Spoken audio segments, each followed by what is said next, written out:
दोस्तों आज बहुत बड़ी खबरें हैं खासकर इजराइल को लेकर, क्योंकि एक तरफ इजराइल में ताबड़तोड़ हमले हिजबुल्लाह की तरफ से किए गए, हाइफा के साथ साथ तेल अवीव में जबरदस्त धमाके हुए, सायरन बजने लगे, कई इजरायली सैनिकों की मौत का दावा भी किया गया और इन सब के बीच एक तगड़ा झटका नेतन्याहू को भी लगा है। और यह झटका किसी और ने नहीं बल्कि उन्हीं की अपनी ही देश की अदालत ने दिया है। एक बहुत जबरदस्त अपील की गई थी नेतन्याहू की तरफ से राष्ट्रवाद के नाम पर, संघर्ष के नाम पर, युद्ध के नाम पर, लेकिन अदालत ने उनकी सारी अपील, उनके सारे तर्कों को खारिज करते हुए एक तगड़ा फैसला सुनाया है। इस सारी खबरें आपको दिखाने जा रहा हूं, लेकिन उससे पहले नजर डाल लेते हैं अब तक की हेडलाइंस पर। नेतन्याहू को इजराइल की कोर्ट ने दिया बड़ा झटका, एक मामले में गवाही टालने की नेतन्याहू की अपील खारिज। एक बार फिर हिजबुल्लाह ने तेल अवीव और हाइफा पर दागी मिसाइल, 10 इजरायली सैनिकों की मौत का दावा। ईरान ने इजराइल के 4 लोगों की मौत का किया दावा, ईरान के आतंकवादी निरोधक दस्ते ने की बड़ी कार्रवाई। तुर्की ने एक बार फिर इजराइल से संबंध खत्म करने का किया ऐलान, हाल ही में तुर्की पर लगा था इजराइल को सहयोग करने का आरोप।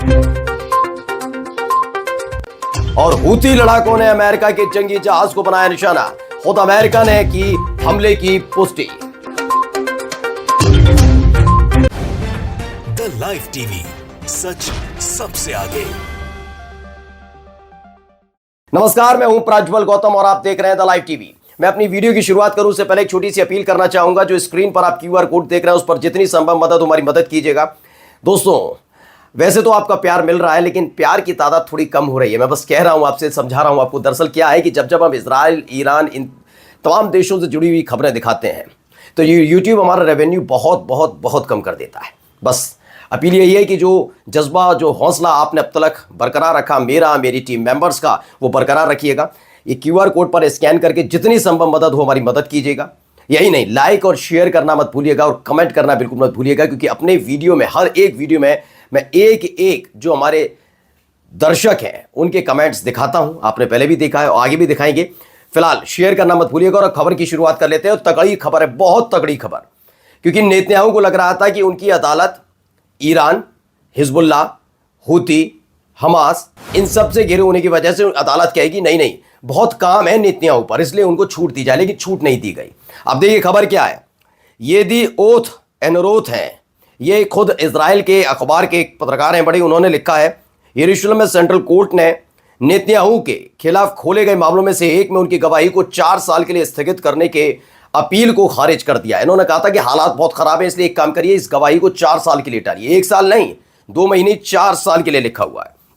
और उनसे कहा है कि 3 हफ्ते के भीतर, यानी 3 वीक्स के भीतर आइए, गवाही दीजिए, कोर्ट पर रहना होगा, कोर्ट के सामने उपस्थित होना होगा, अपनी गवाही देनी होगी। हाल में मैंने आपको खबर दिखाई थी ना कि राष्ट्रवाद के नाम पर कह रहे थे कि भाई बड़े हालात खराब हैं और ऐसे में बड़ा काम है नेतन्याहू साहब के पास, तो उनके वकीलों ने जो तर्क रखा उसे खारिज कर दिया। यानी बड़ा तगड़ा झटका नेतन्याहू को लगा है। देखिए इसी से जुड़ी एक और खबर निकल कर आई, जिसे अल हदथ सऊदी चैनल ने छपाया, लिखा कि जो कुछ हुआ उसके बीच लेबनान में एक बड़ा हमला, लेबनान की तरफ से एक बड़ा हमला किया गया। क्या हुआ बताया गया, लेबनान में बम फंसी हुई इमारत के विस्फोट की वजह से करीब करीब बताया गया कि 10 सैनिकों की मौत हो गई है। ये एक बड़ी खबर निकल कर आई सामने।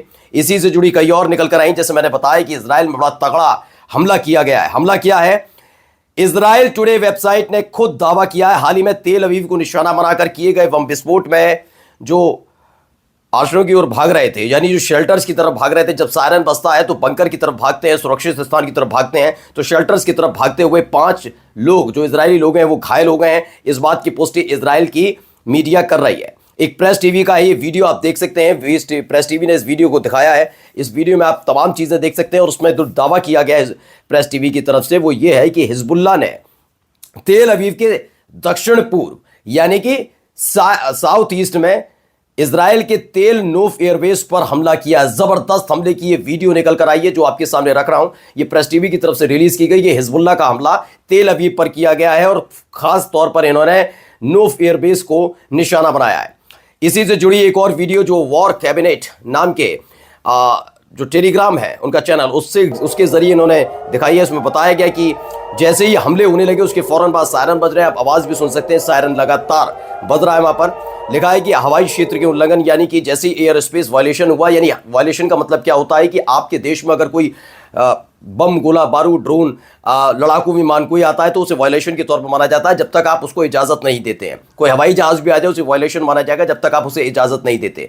अब ऐसा ही हुआ और जैसे ये आवाज सुनाई दी, एयर डिफेंस सिस्टम सक्रिय हुआ और सायरन बजने लगे। यानी हमले से पहले का क्या है, हवाई जो एयर स्पेस वायलेशन के उल्लंघन के बाद कब्जे वाले फिलिस्तीन यानी कि इजरायली इलाके में 12 मिनट तक सायरन बजता रहा। 12 मिनट तक सायरन बजता रहा। और सब सायरन बजता है तो आपको बता दूं, इजराइल में हड़कंप समझ जाता है, डर लगता है कि कहीं कोई ड्रोन या फिर कोई और लड़ाकू विमान वगैरह, कोई मिसाइल रॉकेट ना आकर गिर जाए। एक और वीडियो निकल कर आई, तेल अवीव से ये वीडियो निकली है, पहले वीडियो आप देखिएगा। इसमें भी दावा किया गया है कि कुछ वक्त पहले ही तेल अवीव के आसमान में जो इजराइल का है इलाका, वहां पर हवाई सुरक्षा यानी कि एयर डिफेंस सिस्टम सक्रिय हुआ। तेज तेज तेज तेज आवाज में सायरन वहां पर बज रहे थे और जिस वक्त तक सायरन बजे वहां पर लोग डरे सहमे नजर आए। अब एक खबर और आई है इससे जुड़ी हुई, लेबनान से रॉकेट हमले के बाद, मैंने कहा ना एक बड़ा हमला लेबनान की तरफ से इजराइल में किया गया। अभी मैं केवल आपको बता रहा हूं, तेल अवीव की भी, हाइफा का भी दिखाऊंगा हालात क्या है। इसमें बताया गया कि तेल अवीव से रॉकेट हमले के बाद जो इजराइल का इलाका है तेल अवीव में सायरन बजने लगे तेज तेज आवाज में और उसके बाद दहशत का माहौल देखने का मिला, खौफ का माहौल देखने को मिला, अफरा तफरी वहां पर लोगों में देखने को मिली। वो शेल्टर्स की तरफ भागते नजर आए। दावा यह भी किया गया खुद इजराइल की मीडिया की तरफ से कि हाँ 5 लोग घायल हो गए उसमें। एक वीडियो और आइए जरा देखिए, तेल अवीव की है ये वीडियो। इसे बताया गया है तेल अवीव की अब तक क्या हालात है वहां पर, इसको बताया गया। इस वीडियो में दिखाया गया है कि कैसे सायरन तो बज रहे हैं लेकिन हमले के बाद के हालात भी इसके अंदर दिखाए गए इस वीडियो में। अगली वीडियो में आपको दिखाने जा रहा हूं, इस वीडियो को जरा देखिएगा। इस वीडियो में भी दावा किया गया लेबनान से मिसाइल हमले के बाद जो फिलिस्तीन का एयर डिफेंस सिस्टम है वो सक्रिय होता है और उसके बाद किस तरह से सायरन बजने रखते हैं। ये अलग अलग बहुत सारी वीडियोस हैं जो आपको लगातार वीडियोस के जरिए मैं समझाने की कोशिश कर रहा हूं कि जो इस बार हिजबुल्लाह ने, क्योंकि पिछली बार जो एक हमला किया गया था, जो 22 ठिकानों पर हमला किया था, उस वक्त हिजबुल्लाह की तरफ से कहा गया था और खास तौर पर मैंने आपको दिखाया था कि इजराइल के रक्षा मंत्री जो नए नवेले बने, उन्होंने कहा कि वो लेबनान से हिजबुल्लाह से किसी भी तरह के सीज फायर या फिर समझौते के बारे में नहीं सोच रहे। अब ये डायरेक्ट हमला होगा, आप करेंगे हम करेंगे। उसके बाद हिजबुल्लाह का जवाब आया था कि आप करते रहिए, हमारे पास पूरा भंडार है, लंबे समय तक संघर्ष करते हैं, हमें कोई दिक्कत नहीं है। और उसके बाद हिजबुल्लाह ने उस वक्त 22 ठिकानों पर हमला करके कहा था कि ये ट्रेलर है, आगे और भी कुछ होगा। और उसी का अगला चरण यह है कि देखिए प्रेस टीवी की खबर है, वीडियोस आप देख ही सकते हैं। इसमें वही दावा किया गया कि नो फियर बेस पर हमला हुआ है। यही एक और वॉर कैबिनेट की वही खबर जिसमें दावा किया गया 12 मिनट तक सायरन बजते रहे। अब जो खबर है हिब्रू सोर्सेस यानी कि इजराइल की तरफ से जो सूत्र है उन्होंने बताया कि लेबनान से कब्जे वाले फिलिस्तीनी क्षेत्र यानी कि इजराइल का जो इलाका है वहां से लगभग 40 रॉकेट दागे गए। यानी लेबनान ने इजराइल के इलाके में 40 रॉकेट एक साथ दागे। जो लेबनान में अल मनार संवाददाता है उन्होंने बताया तेल अवीव और उसके आसपास भारी मिसाइलों की बौछार की गई। हदेरा, नेतन्याह के सेसरिया और ग्रेटर तेल अवीव पर एक बहुत बड़ा हमला किया गया, मिसाइल अटैक हुआ है। इसके बारे में बताया गया कि कुछ समय पहले हिजबुल्लाह की तरफ से तेल अवीव पर और इजराइल के इलाके में बड़ा जबरदस्त मिसाइल अटैक हुआ था। इसका दावा खुद लेबनान की तरफ से भी किया जा रहा है, हिजबुल्लाह की तरफ से भी किया जा रहा है और खुद इसका दावा इजराइल की भी कह रहे हैं कि हाँ जो दावा किया गया है हमला हुआ इन पर वो वाकई सच है। इजराइल की मीडिया भी इसे मान रही है। अब ये इजराइल के पूर्व प्रवक्ता हैं रैन कोच, वो कहते हैं हमने युद्ध के लक्ष्यों को हासिल नहीं किया। ये मानते हैं कि हाँ हम पूरी तरह से नाकाम हुए।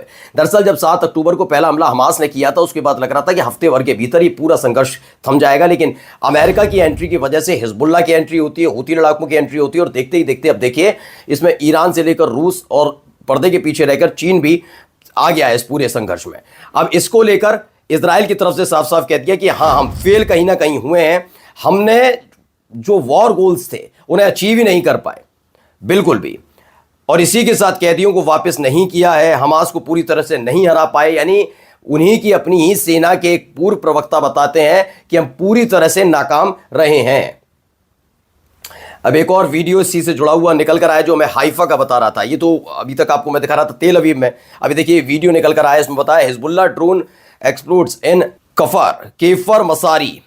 नॉर्थ कहां पर, ये हाइफा के जो खाड़ी है उसके नॉर्थ में यानी उत्तर में है। बताया गया हाइफा की खाड़ी के उत्तर में केफर मसारी है, वहां पर हिजबुल्लाह ने ड्रोन से बड़ा हमला किया है। ये उस वक्त की वीडियो है।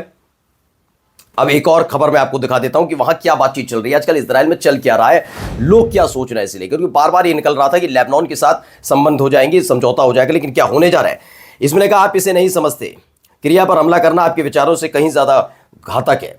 क्रिया पर हमला करना बड़े पैमाने पर विस्फोट या विनाश के बारे में नहीं था, बल्कि ये इजराइल की सैन्य केंद्र पर जो मिलिट्री बेस है उस पर हिजबुल्लाह का पहला हमला था। और इसका जो प्रभाव दिखता है वो इससे कहीं आगे तक है कि कैसे इजराइल के सबसे कमजोर नस पर हिजबुल्लाह ने अटैक कर दिया, उसके मिलिट्री बेस पर हमला किया ताबड़तोड़, वो बताता है। एक और वीडियो जारी किया गया है इस पूरे हमलों के बीच। हिजबुल्लाह के महासचिव जो हैं, जो जनरल सेक्रेटरी ऑफ जनरल हैं, शेख नईम कासिम ने एक वीडियो जारी किया। क्या कुछ कह रहे हैं पहले थोड़ा सा सुनिए।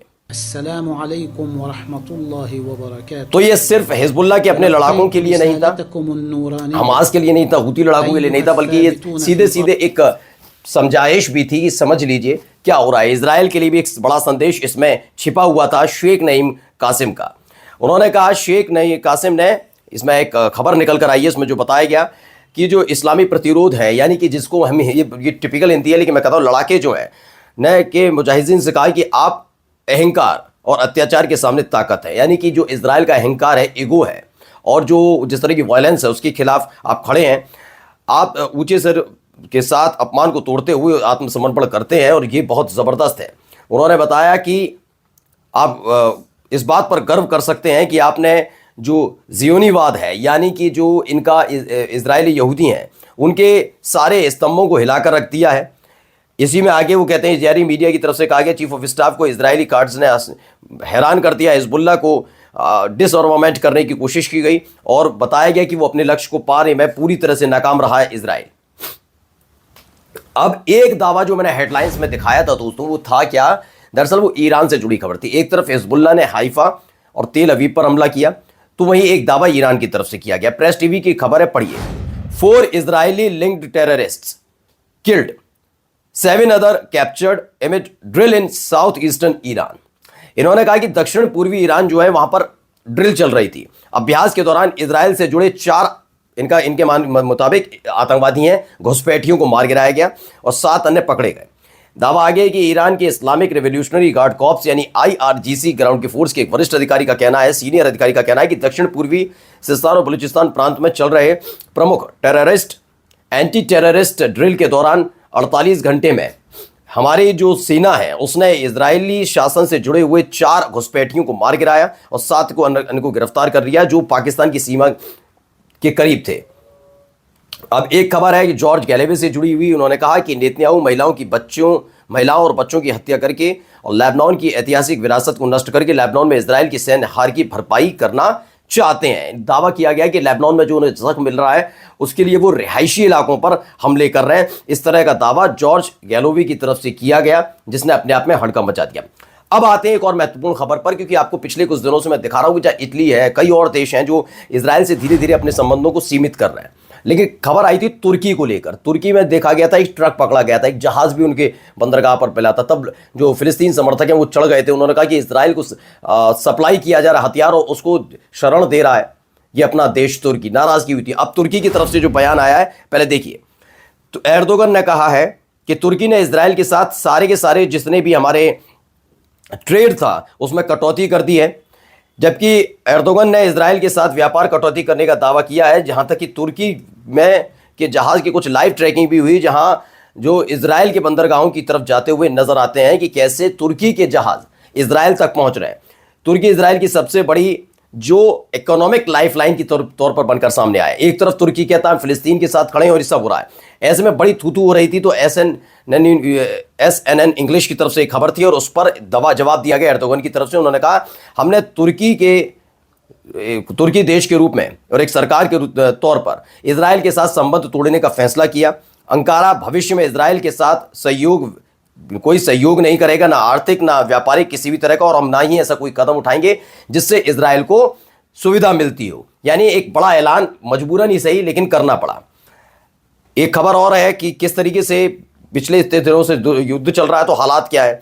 बताया गया है कि इजराइल की मीडिया ने दावा किया है कि जो उत्तर का इलाका है वहां पर जो काम करने वाले बाजार हैं 57,600 लोगों की अनुपस्थिति से यानी गायब चले गए। भाई युद्ध वगैरह हो रहा तो क्या होगा, इजरायली अर्थव्यवस्था को लगभग हर सप्ताह $63.2 मिलियन का नुकसान हो रहा है। बड़ी तगड़ी तरीके से मार इधर से भी इजराइल को पड़ती हुई नजर आ रही है। और जाते जाते आखिरी खबर मैं आपको दिखाने जा रहा हूं, जो मैंने अमेरिका से जुड़ी हुई आपको बताई थी कि हूती लड़ाकों की तरफ से जो हमला हुआ उसकी पुष्टि खुद पेंटागन ने की। पेंटागन ने यमनी अंसरुल्लाह आंदोलन द्वारा अंसरुल्लाह की तरफ से जो उनके सैन्य जहाज़ों पर हमला किया है उसकी पुष्टि की है। पेंटागन के प्रवक्ता है राइटर, उन्होंने कहा कि इन जंगी जहाज बेड़ों पर कम से कम 8 आत्मघाती drone, 5 anti ship ballistic missile और 3 एंटी शिप क्रूज मिसाइल द्वारा अटैक किया गया। हालांकि उनका दावा यह भी था कि हमारे जो जंगी जहाज के बेड़े हैं, वॉरशिप हैं, उन्होंने क्या किया, अपना बचाव कर लिया।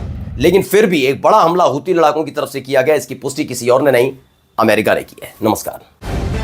द लाइव टीवी, सच सबसे आगे।